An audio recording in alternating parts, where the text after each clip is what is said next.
فخة للفيس باش يبلونجي عليها عباس المدني وصحابه، يروحوا يديروا الفوضى في الطريق ويخرجوا في اصطدام مع الامن والجيش. يلاحظ استحالة مواصلة المسار الانتخابي إلى غاية أن تتوقف. أنا قلت في كل الحالات مش مستعد نغادر المنصب.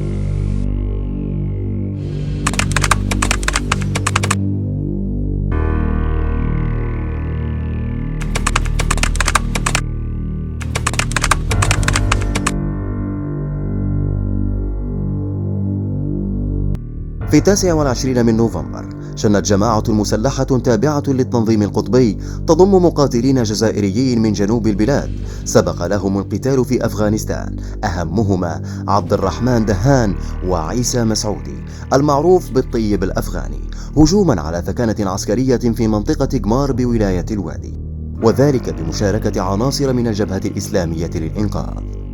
جاء في بيان لوزارة الدفاع أن مركزا لحراسة الحدود يقع بمنطقة قمار شمال مدينة وادي سوف قد تعرض لهجوم من طرف جماعة مسلحة تتكون من 60 فردا يوم 29 نوفمبر 1991 في حدود الساعة 2 صباحا. ويضيف البيان: خلال هذا الاعتداء سقط 3 قتلى من ضمن حراس الحدود. ويختتم البيان أن الجماعة المهاجمة يجري البحث عنها بكل حزم من طرف رجال الدرك الوطني والفرقة الخاصة التابعة للجيش. قام رئيس الحكومة سيد أحمد غزالي ووزير الدفاع خالد نزار ووزير الداخلية العرب بالخير بزيارة لولاية الوادي لمتابعة الأحداث عن قرب. والسلاح الأبيض بس وإنما عندهم السلاح من قبل، يا إما هادو سيشور يعرفوا يعني التزاقع فجاو ديريكت في الأرمون. عندها صرح وزير الدفاع خالد نزار للتلفزيون الجزائري بأن هنالك علاقة غير مباشرة للجبهة الإسلامية للإنقاذ في الهجوم الذي تم ضد ثكنة حراس الحدود بقمار، لأن كل الأفراد الذين قبض عليهم إما منخرطون في هذا الحزب أو لهم علاقة معه أو من محبيه. وفي رده على وزير الدفاع خالد نزار قال حشاني بأن حزبه بريء من أحداث قمار، وأن وجود شخص في العملية لا يمكن في أي حال من الأحوال أن تتهم الجبهة الإسلامية بسببه، لأن المسؤولية فردية وليست جماعية. وبسبب انقطاع وسائل الاتصال مع قاعدتها الشعبية عقب منع جريدتها المنقذ من الصدور، عجزت الجبهة عن الدفاع عن نفسها وشرح موقفها لأنصارها مما نسب إليها بخصوص حادثة الهجوم على ثكنة قمار، وقد دفعها ذلك إلى التحرك لدى الجهات المعنية، حتى تمكنت في الأول من ديسمبر 1991 من إعادة إصدار جريدة المنقذ لتستعيد عبرها صوتها الإعلامي الموجه إلى قواعدها. ولذلك نشرت في صدر صفحتها الأولى في عددها الذي صدر بعد الانقطاع: أثارت الأحداث الأخيرة بالوادي حملة إعلامية مسعورة ضد الجبهة الإسلامية خصوصا، رغم أن ملابسات هذه القضية لم تكشف لحد الآن، من أجل الاطلاع على الوقائع في عين المكان وحرصا منها على النقل الموضوعي لحقيقة الوضع. أرسلت المنقذ صحفيها للتحقيق في حقيقتها، وستوافق رأيها بكل جديد حول هذا الأمر فور توفر المعلومات لديها. وبعد نجاح قوات الأمن في إلقاء القبض على بعض المشاركين في العملية، بدأت الأسئلة تتكاثر حول هوية المنفذين وانتماءاتهم، من يكونون وإلى أي جهة يدينون بالولاء. وفي هذا السياق نشرت جريدة النصر تساؤلا بارزا جاء فيه: بقي لنا أن نتساءل عن العلاقة بين الفيس والحركة الإسلامية المسلحة. هل هذه الجماعة هي جناح عسكري لجبهة الإنقاذ؟ وهل تشكلت بتزكية من الحزب نفسه أو من جناح منه يهمه التصادم مع المؤسسة العسكرية، وخاصة أولئك الذين سبق لهم وأن اتجهوا للجهاد في أفغانستان؟ وما صلة جماعة الحركة الإسلامية المسلحة بالهجرة والتكفير؟ وبوعل الذي يتبناها رسميا علي بن حاج. وبتاريخ 4 ديسمبر 1991 يعقد الشيخ عبد القادر حشاني رئيس المكتب التنفيذي الوطني المؤقت ندوة صحفية بقاعة سينما أفريقيا، ذكر فيها بأنه يجب العمل على تصفية الجو السياسي واستباب الأمن واستقرار الوضع من خلال إطلاق سراح كل المعتقلين السياسيين وعلى رأسهم شيوخ الجبهة. وفي نفس الوقت أصدر أمرا لكل مكاتب الجبهة التنفيذية عبر كامل التراب الوطني بتنظيم مسيرات عبر كل بلديات وولايات القطر يوم الجمعة 6 ديسمبر، وصرح في هذا الصدد: نحن عازمون على تنظيم هذه المسيرات حتى وإن لم تكن هنالك الرخصة، ما عدا في الولايات التي تعرف بعض التوتر مثل ولاية الوادي. وفي تلك الأثناء كانت قوات الدرك والجيش تواصل حملات تمشيط واسعة النطاق بحثا عن المسلحين الذين نفذوا الهجوم على ذكنة إجمار. جابت مفارز الدرك الأحياء القريبة من مسرح الأحداث أياما متتالية، فيما توغلت وحدات الجيش في الغابات المجاورة تمشطها بدقة لكشف أي أثر للمطلوبين. ولم تمض سوى أيام قليلة حتى تمكنت القوات العسكرية من رصد الجماعة المسلحة، فاندلع اشتباك عنيف في 9 من ديسمبر 1991 على بعد 50 كيلومترا جنوب شرق مدينة مسكرة. كان المسلحون وعددهم 15 فردا ممن شاركوا في الهجوم على الثكنة العسكرية بإجمار في مواجهة مباشرة مع وحدات الجيش الوطني.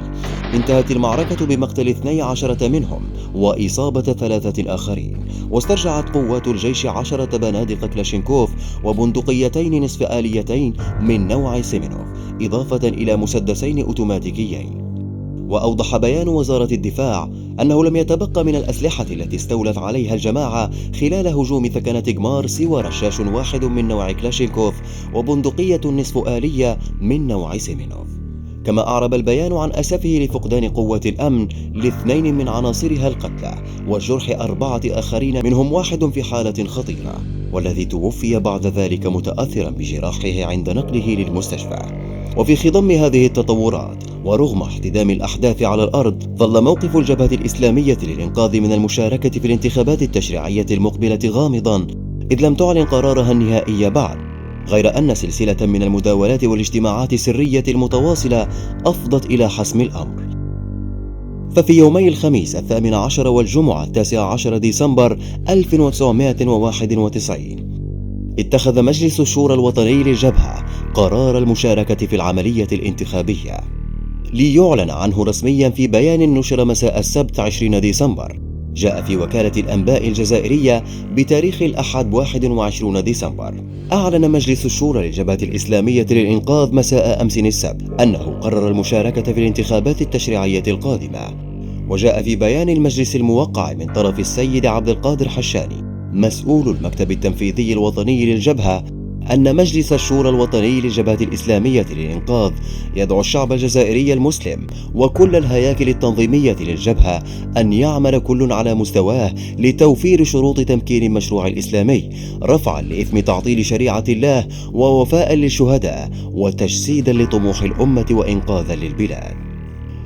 وفي 22 ديسمبر نشرت جريدة المنقذ بيان المشاركة، وجاء في إحدى فقراته: وإقامة للحجة على النظام الرافض لشرع الله واختيار الشعب، وإشهادا للعالم بوضعه أمام محك الاختيار الشعبي، فإن مجلس الشورى الوطني قرر مشاركة الجبهة الإسلامية في الانتخابات التشريعية القادمة. وبالتزامن مع ذلك وجهت الجبهة دعوة مفتوحة إلى أنصارها وأعضائها لحضور تجمع وطني حاشد من المسمع عقده في ملعب 5 جويلية يوم 23 ديسمبر، ليكونوا في قلب الحدث ومواكبين لإعلان القرار التاريخي. ومع إعلان الجبهة الإسلامية للإنقاذ قرارها بالمشاركة في الانتخابات، أصبح المشهد السياسي يضم 3 أحزاب رئيسية ذات خلفية إسلامية تدعو إلى الحكم بالشريعة. وترى حركة النهضة أن هذا السعي ينبغي أن ينطلق من حركة النهضة الإسلامية بزعامة الشيخ عبد الله جاب الله. نحيي كل امرأة تعمل من أجل الإسلام، ونحيي كل شاب يعمل من أجل الإسلام. وحركة المجتمع الإسلامي حماس بقيادة الشيخ محفوظ نحناح. ولئن أخذونا وقتلونا فسيبعث الله منكم جميعا من يقود هذه الجبهة ويؤسس بها بإذن الله تبارك وتعالى عاجلا وآجلا دولة لا إله إلا الله محمد رسول الله. والجبهة الإسلامية للإنقاذ بقيادة الشيخ عبد القادر حشاني. غير أن وحدة المرجعية لم تمنع بروز خلافات حادة بينها، إذ كانت تبايناتها الفكرية والسياسية جلية أمام الرأي العام. في هذه المرحلة بلغت الحملة الانتخابية ذروتها، إذ تحولت الساحة والميادين إلى مسارح مفتوحة تضج بالتجمعات والخطابات في أرجاء البلاد كلها. ارتفعت رايات الأحزاب بمختلف توجهاتها فوق المدن والقرى، وتزاحمت صور المرشحين على جدران الأحياء وحتى على جدران المساجد، في مشهد غير مسبوق من التعبئة الشعبية. تنافست القوى السياسية بشراسة على كسب الناخبين، كل حزب يروج برامجه ويرفع شعاراته داعيا الشعب إلى المشاركة ومنحه الثقة في يوم الاقتراع الحاسم. دخلت الجبهة الحملة بكل ما أوتيت من قوة، ورفعت شعارها الأبرز أنها الممثل الشرعي والوحيد للإسلام الحق، وأن من لم ينتخب عليها فهو آثم. وأعلن خطباؤها على المنابر مخاطبين الشعب بأن أصواتكم أمانة وشهادة يسألكم الله عنها يوم القيامة، ولا يجوز الانتخاب إلا على الجبهة الإسلامية. حنا دخلنا في الانتخاب، دخلنا في جميع الولايات، في 48 ولاية، درنا القوائم نتاعنا وبدينا ننشطوا. من بعد جاو الجماعة تاعي تاع الصحراء قالوا لي دير إعلان تاع الانسحاب تاع الحزب. قلت لهم علاه؟ قالوا لي جماعة الفيس في الصحراء أم يديروا حملة عليك كبيرة بالبزاف. ألا يديروا حملة علي أنا؟ قال لي أم يقولوا هل بن الشريف يعرف خير من ربي؟ هل بن الشريف يعرف خير من النبي صلى الله عليه وسلم؟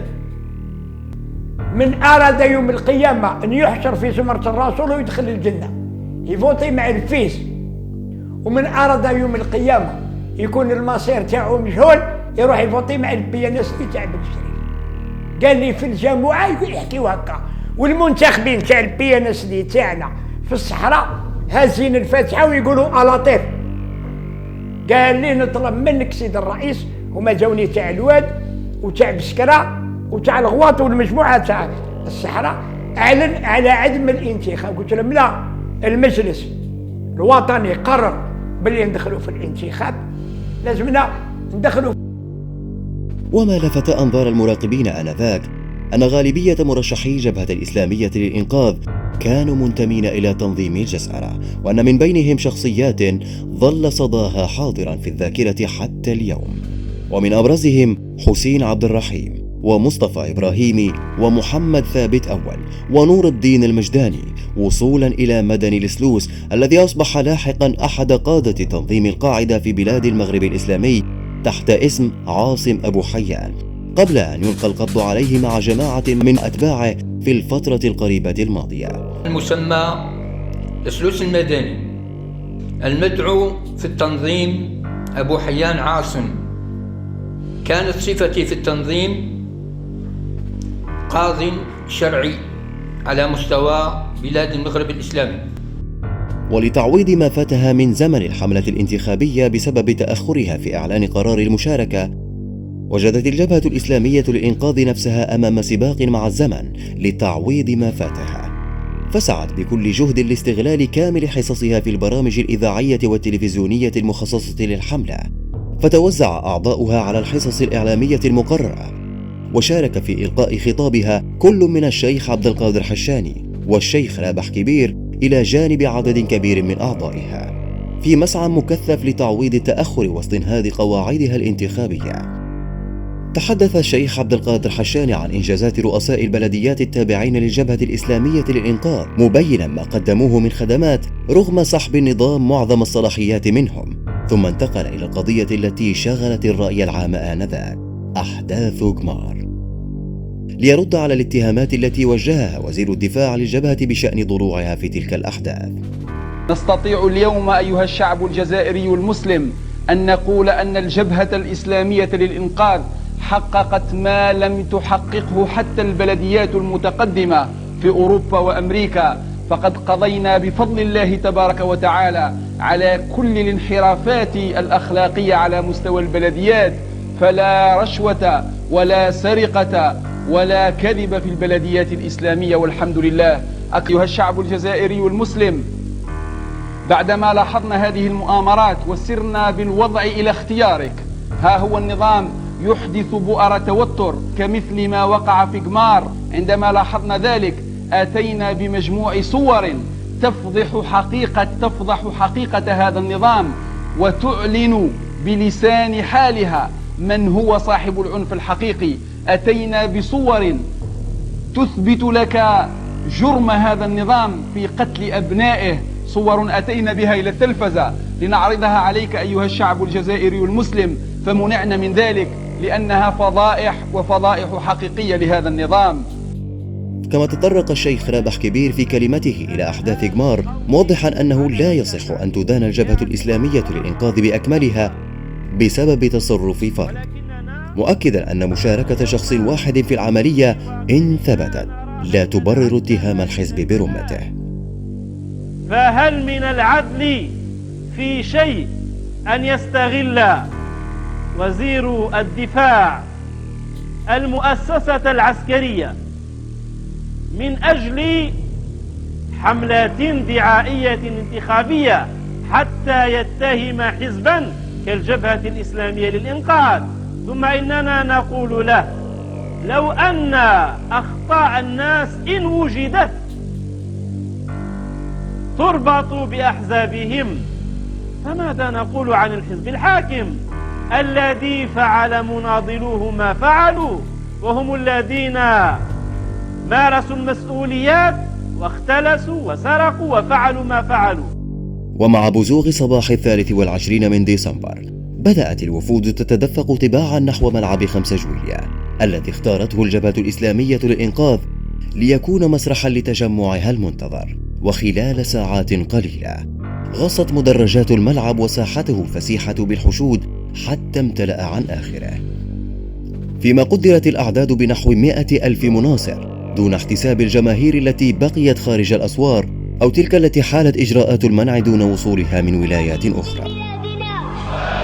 اللهم اطلق سراح كل المسجونين، عباس مدني وعلي بن حاج. اللهم انصر الجبهة الإسلامية للإنقاذ. وآخر دعوانا إن الحمد لله رب العالمين. رددوا معي هذه الكلمة: لا إله إلا الله، وفي سبيلها نجاهد، وعليها نلقى الله. لا إله إلا الله محمد رسول الله.